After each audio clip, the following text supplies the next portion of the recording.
I get asked all the time, you know, John, it's how's the boat work? How's it run out? How's it get up on plane? You know, all those types of things. And of course, I know all those things, but with my life, you know, I'm busy with my 4 boys and the business, and so, you know, I don't, because of their ages, I just haven't been out fishing a ton. And of course, I'm looking forward to summer of 15 because I've promised Jack, my oldest son, that we're going to start fishing. And so, I mean, just sometimes I lose sight of the fact that how good the boat is. Could you just, you know, maybe enlighten me a little bit so I can get that back in mind? You know, for me, one of the big things is balance. And if you have good balance, you can have good performance. And that's one thing that I really appreciated having boats who, you know, or that were maybe out of balance, is where you have your batteries, everything kind of fits right. And so hole shot's good. I just run a stock factory aluminum prop on that 70, and it gets up and out as well as any other 17 or 18, if not better than every other 18 that I've ever run. You know, top end with that aluminum prop, it's probably hitting 31. You know, the difference between 31 and 33 when you're going 3 miles, seconds, you know, I mean, yeah, it's right, minimal. Right. Performance-wise, though, you know, it trolls great. It stays on plane nice. You know, it's a fun boat to drive. I mean, it's just set up so nice balance-wise that everything's easy. So how about rough water? I mean, how does it handle rough water? Is it dry? I mean, and again, you know, I'm just leaning on you. I know the answer, but it helps me to hear it from you, of course. And, you know, a lot of it comes down to who's driving the boat and those types of things. And there's always certain factors, but as far as, you know, for a boat in that class of that size, I would say it's going to be as dry, if not drier, than any other boat in the market. You know, again, it kind of comes back to that balance, how it rides, how it sits up in the water. It's got that, you know, nice front end, so it's cutting into the waves instead of skipping over them. You know, those things are really noticeable once you get into some of that rough water. And, you know, I've had the opportunity to beat on it a little bit, and for good and bad. And, you know, again, I was super impressed. You know, even just the build, the solidness of it, how it sounds when you're driving.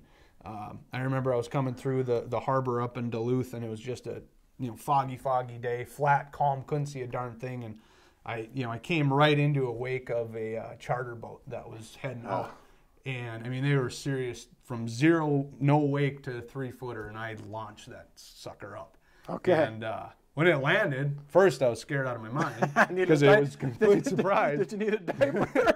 But, I mean, it was just solid, you know, and everything is built that way. And so from, you know, literally from the bottom to the top, from the keel to the top of the rail, you know, it's definitely built to perform. It is interesting. And this was brought up by a customer. You just can't describe how solid the boat is. I mean, this was a client telling me, until you get in it. I mean, it's quiet because of the seals on the doors and the compression latches. So stuff's not banging around or rattling.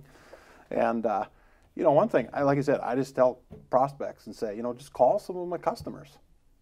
Here's some numbers. I don't call them up and say someone's calling.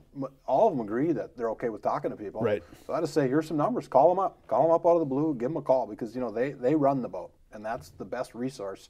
You need to hear it from me. Of course, I don't run it enough, but, you know, of course, it means more coming from someone that owns one, and so it's just good to hear that it works like we expect. And I got that question, you know, being up in Duluth, you know, do you feel safe on the big lake? Is it big enough for the big lake? And in all honesty, I feel as safe in that boat. It's not like I'm struggling for a hole shot. It's not that I'm struggling for performance or staying dry.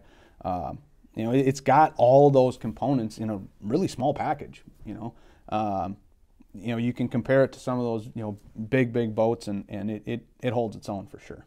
Yeah, and you know, I last year, spring of 13, you know, built a couple boats from 2 guys from Pennsylvania, sight unseen, who both had sold, you know, larger boats, one with a 225 and one with a 200.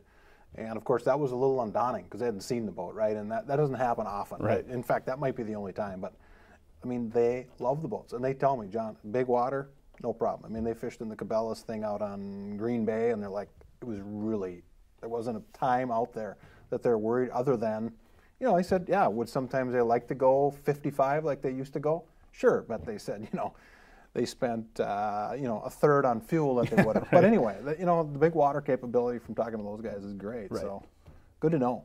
Yep.